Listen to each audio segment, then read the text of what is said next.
How to enable or disable proxies in DaVinci Resolve. First of all, open your project in DaVinci Resolve and go to the media pool where your clips are located. Right-click on the clip or clips you want to create proxies for. From the menu, select Proxy Media and then select Generate Proxy Media. DaVinci Resolve will start creating lower resolution versions of your clips, which are easier to work with on slower computers. Next, to enable proxies during playback, go to the Playback menu at the top, then find the option called Proxy Handling. Here you have three choices: Disable all proxies, Prefer all proxies, and Prefer camera originals.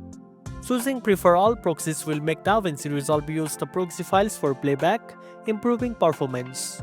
Selecting Disable all proxies will turn off proxy use and play the original high-resolution clips. Prefer camera originals allows Resolve to use the camera files if they are available, otherwise it will fall back to proxies.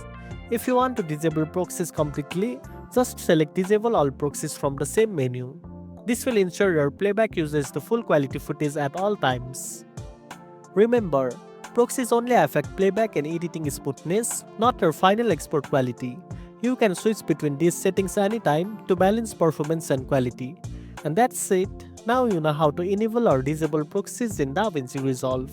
If you found this video helpful, don't forget to like, share, and subscribe for more tech tips. Thanks for watching, and I'll see you in the next one.